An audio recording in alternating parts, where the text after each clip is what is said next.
Hey everyone, welcome to Plants and Politics. So, a Republican state representative named Luke Simons is facing huge backlash from both sides of the aisle now. He's being called on to resign or threatened with expulsion if he doesn't resign. And this is due to allegations of sexual harassment and just over the top sexist remarks at work. So here's the deal. Simons is a North Dakota state rep, and staff members and interns from his office are accusing him of grossly inappropriate behavior. In addition, one of his Republican colleagues has now come forward with her own allegations, saying that she was forced to actually move her desk away from him because his behavior got so bad. So the woman's name is Emily O'Brien. She is a Republican representative as well for the state. She represents the Grand Forks area of North Dakota. And she says that basically what they did was they used her pregnancy as an excuse to move her desk further away. And they said that, oh, she just needs to be closer to the bathroom. But she claims that that was just a pretense to avoid the real issue, which is unbelievable that you have to. Why are they tiptoeing around this guy? So O'Brien says that she would often pretend to be on the phone to avoid talking with him. And she said that while the House was in session, Simons would sit behind her and make almost daily comments about her appearance. She also said, quote, every couple of days he'd walk by and give me the up down. O'Brien went on to say that Simons would tell her that she must be, quote, a good secretary for her boss. And he would also say, quote, you're lucky your boss lets you come out here to work. Then he would ask her who was home doing the dishes and laundry while she was at work. Seriously, how weak and insecure does a man have to be to try to denigrate a woman because she happens to have drive and ambition and aspirations and holds the same position of power that he does? So O'Brien even went to the House leadership to complain prior to moving her desk. They, of course, did nothing about Simon's abhorrent behavior. Well, they did a little something, which I'll explain in a minute, but apparently this guy's alleged harassment has been allowed to go on for years. But now the State Legislative Council released a 14-page file which details all of this ongoing behavior by Simons. So the Republican Party can't sweep it under the rug anymore. Had they not released this file, it would probably just be allowed to continue.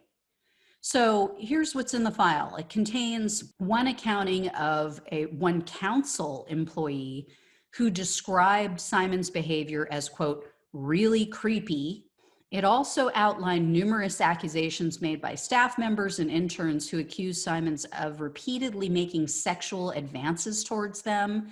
In one incident, apparently he was going on and on talking about shopping for thong underwear with women. And then he gave one of the employees an unsolicited shoulder massage during a hearing. And yes, according to what I read, this guy is married and he has 5 children at home. I mean, God, I hope that he doesn't have any daughters. But if he does, I hope they all grow up to loathe him. But back to his actions. So one woman said that the first time Simons went into her office was in 2017. Now remember, this is the first time he's meeting her.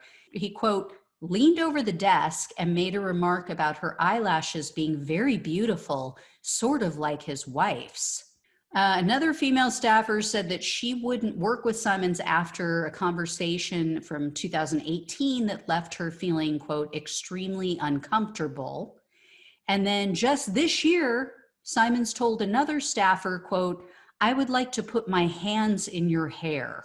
What a weirdo. So all of this appears to be an open secret, and it appears that it was somewhat sanctioned by the state party, because by 2019, Simons was told he was no longer allowed to speak with female staff members unless they consented to the interaction.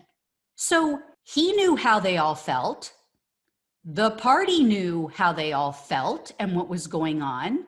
Whoever was in charge of making that decision knew how all the females in his office felt, but yet nobody took any action for years. Well, now, like I said, now that this report came out, Simons is in the hot seat. And as you would imagine, he's going full Trump mode. He's denying everything. He's threatening to sue for defamation. He's even using the Kavanaugh card. He says that now he knows how Judge Kavanaugh felt being wrongfully accused, which was never proven, by the way. And Simons claims that he has over 2 years of recorded conversations which disprove these allegations against him.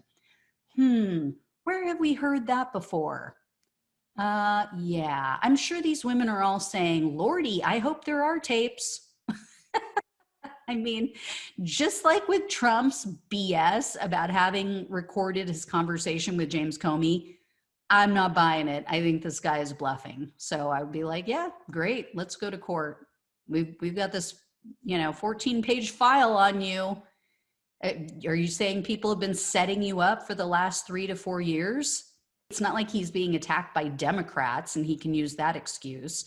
His excuse is, oh, well, I'm very conservative and they don't like my conservative opinions and policies. And so that's why they're coming after me.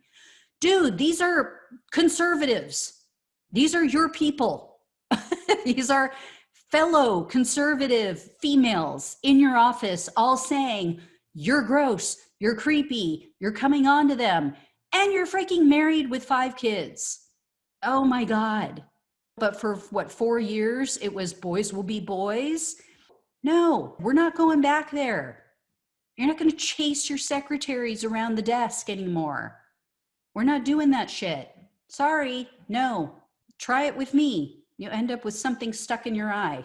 So anyway, guys, as always, like, share, and subscribe. Thanks so much for watching and listening. If I hear any more on this, I'll let you know. Take care, and I'll talk with you soon.